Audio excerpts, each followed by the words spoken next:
네, 제 반 학생이 하루에 4시간씩 하는 학원을 다닌다고 해서 물어봤습니다. 4시간 동안 공부하냐고. 학생의 반응이 선생님 어떻게 4시간 동안 공부해요? 지겨워 죽겠어요. 라고 말을 해서 그러면 그 학원은 얼마냐고 했더니 한 달에 80이나 받는다며 너무 많이 받는다고 하는 것입니다. 그래서 4시간 동안 공부도 안 하고 80 쓰는데 학원 왜 다니냐고 했더니 엄마가 다니라고 해서 다닌다고 합니다. 안녕하세요. 초등교사 안쌤의 가정통신문입니다. 오늘은 학원에 대해서 말씀을 드리고자 하는데요. 학부모 상담 때 학부모님께서 가장 많이 하시는 질문, 즉 학습 관련 질문 중 하나가 바로 학원입니다. 우리 자녀를 학원에 보내도 괜찮을까요? 라는 질문들을 많이 하시는데요. 저는 그럴 때마다 항상 똑같이 대답을 합니다. 학생이 원하면요. 학생이 동의하면요. 라고 말씀을 드리는데요. 항상 자녀와 얘기해보고 나서 결정하시기를 권장을 드립니다. 네, 그래서 이번 시간에는 학원에 가서는 안 되는 친구들과 학원이 필요한 친구들에 대해서 정리를 해드리고자 합니다. 물론 예외적인 학생이 있는 것 참고해 주시면 감사하겠습니다. 우선 학원을 가서는 안 되는 학생, 학원이 필요 없는 학생에 대해서 말씀드리도록 하겠습니다. 우선 첫 번째, 지난번 학습 영상에서 말씀드린 대로 수업 내용을 제대로 따라가지 못하는 학생입니다. 과거에 학습 공백이 있어 현재 수업 내용도 벅찬 학생들은 당연히 학원을 가서도 안됩니다.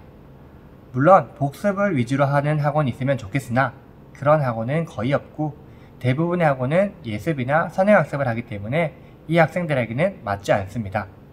또한 자신보다 낮은 학년들과 학원에 다닌다는 것을 싫어하기 때문에 이런 친구들은 대부분 학원이 맞지 않습니다. 그러면 어떻게 해야 되느냐? 우선 학원에서 레벨 테스트만 받거나 또는 담임 선생님을 통해서 정확한 학습 진단을 받는 것이 가장 중요합니다. 그리고 나서 학교에서 별도 방과 후에 하는 개별 지도 또는 부진화 지도 아니면 가정에서 학부모님과 함께 공부를 하거나 아니면 학습지 등을 통해서 복습 위주로 지금까지 있던 학습 공백을 채우는 것이 가장 중요합니다. 두 번째, 스스로 또는 혼자서 공부하기를 원하는 학생들입니다. 요즘 학원에서는 학생끼리, 학부모들끼리 나쁘게 비교하면 서로 비교되도록, 좋게 말하면 서로 경쟁이 되도록 성적에 따른 반편성을 하는데요. 결국 반마다 등급이 주어지고요. 좋은 취지로는 수준별 학습이 되겠지만 반대로 위화감이 조성될 수도 있습니다. 게다가 어마어마한 학습량과 학원 숙제를 내주기 때문에 학교 쉬는 시간조차 학원 숙제를 하는 친구들을 보면 안타까운 마음이 들 때가 있습니다. 이런 성향과 맞지 않는 학생들이 있는데요. 경쟁 분위기를 싫어하고 EBS나 별도 강의 영상을 통해서 스스로 공부하기를 희망하는 학생들은 학원보다는 스스로 공부할 수 있는 환경을 조성해 주는 것이 맞습니다. 혼자서 하다가 어느 순간 엄마 나 학원 다녀야 될 것 같아, 뭔가 필요한 것 같아 라고 말하는 그때 학원을 보내주시는 것이 해당 학생에게도 가장 큰 효과가 있을 것입니다. 네, 세 번째, 본인은 학원 가기를 희망하지 않지만 부모님께서 억지로 보내서 학원에 보내준 학생들입니다. 여기서 부모님이 자녀에게 질문을 했고 학생이 나 갈게 라고 동의한 사람들은 제외입니다. 네, 학생들을 상담하다 보면 학원 스트레스가 굉장히 많은데요. 특히나 억지로 보내지게 된 친구들, 가기 싫음에도 불구하고 부모님이 강제로 보낸 학생들의 고민과 스트레스가 가장 컸습니다. 학원 가는 시간만큼 개인 자유시간도 빼앗기고 이런 학생들은 학원에 가서도 집중을 하지 못하는 것이 당연합니다. 그래서 결국 이런 학생들은 몇 개월 강제로 억지로 다니다가 그만두게 되는 경우를 굉장히 많이 봐왔습니다. 그래서 억지로 가는 친구들은 학원에 맞지 않는 친구들이 되겠습니다. 지금까지 학원에 가서는 안 되는 친구들에 대해서 살펴보았고요. 이번에는 반대로 학원이 필요한 친구에 대해서 말씀을 드리도록 하겠습니다. 네, 첫 번째, 학교 내용을 충분히 소화해내고 그 이상의 수준이 필요한 학생입니다. 단순하게 지금 충분히 학교 진도를 잘 따라가고 단원평가 등을 거뜬히 해내는 학생이라면 예습이나 선행학습을 하는 학원을 권장하지는 않습니다. 이 수준에서 스스로 해내고 나서 나는 다음 단계를 가고 싶어, 다음 단계를 배우고 싶어 라고 하는 학생들이 가야 한다고 봅니다. 즉 1, 2단계를 높은 학년을 배우기 때문에 학습량이 굉장히 어려워질 수가 있는데요.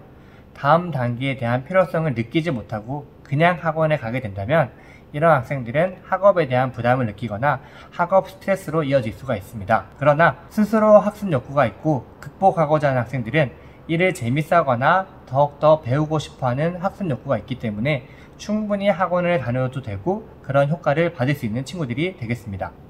두 번째, 혼자서는 할 수 없는 학생입니다. 아마 학부모님들께서 가장 학원을 많이 보내는 이유가 이것이 아닐까 생각하는데요. 우리 애는 혼자서는 안 돼요 라고 생각하시는 분들이 많습니다. 그렇다고 학생 동의 없이 바로 학원에 보내는 것은 안 된다고 봅니다. 결국 학원을 가면 안 되는 세 번째 유형과 동일하게 되기 때문입니다. 학부모님들이 우리 자녀는 학원이 필요하다고 생각하실 때 자녀와 대화 시간을 가지시길 바랍니다. 그리고 만약 자녀가 나는 가기 싫어 라고 말을 한다면 서로 각자 이야기를 솔직하게 하시고 나서 약속 기간을 정하시면 됩니다. 예를 들어 2-3개월간 혼자 하는 것을 지켜보겠다 라고 약속을 하고 그 기간이 끝났을 때 다시 이전과 동일한 대화 시간을 가지시면 됩니다. 그리고 학생이 자녀가 스스로 할 수 없다는 것을 인정하게 되면 그때 학원에 보내주시면 서로 기분 상할 일 없이 학생도 학원을 다닐 수가 있게 되는 것입니다. 마지막 세 번째, 스스로 학원을 다녀야겠어. 학원 가고 싶어 라고 말하는 학생입니다. 응? 설마 이런 학생이 설마 있을까요? 라는 의문을 할 수도 있는데요. 이런 학생 사실 굉장히 많습니다. 물론 학업 관련 학원도 있고 음악이나 체육, 미술 등 다른 학원도 마찬가지입니다. 이런 학생들이 나 이거 배워보고 싶어, 이런 학원 다녀보고 싶다 라고 말을 하면 관련된 곳들을 여러 군데 보여주시고 학생이 선택해서 바로 다닐 수 있게 해주시면 가장 큰 도움이 있고 효과가 있을 것입니다. 처음에 말씀드린 대로 학생이 원하거나 스스로 필요성을 느끼고 먼저 가고 싶다라고 말한 학생들의 효과가 다른 유형에 비해서 가장 높게 나타난다고 판단합니다. 여기서 바로 너 공부도 못하면서 무슨 학원이야? 그 학원 돈이 얼만데? 라고 말씀하시지 마시고 자녀분께 학원에 다니고 싶은 이유에 대해서 들어보시고 좋다고 판단하시면 그때 학원에 보내주시면 되겠습니다. 네, 지금까지 학원이 필요 없는 학생과 학원이 필요한 학생들에 대해서 알아보았습니다. 물론 누군가에게는 시간 낭비, 돈 낭비가 될 수 있는 것이 학원이지만 또 한편으로는 누군가에게는 새로운 배움이 있고 또한 한 단계 더 성장할 수 있는 장소이기도 합니다. 그것은 바로 학생 개개인의 특성에 따라 다른 것이지 일괄적으로 주위의 말만 듣고 학원에 보내는 것이 아닙니다. 무엇보다도 학생, 즉 자녀와 얘기 나누어 보시고 결정해 주시면 훨씬 더 많은 효과가 있을 것입니다. 그러면 다음 영상 때 인사드리도록 하겠습니다. 안녕히 계세요.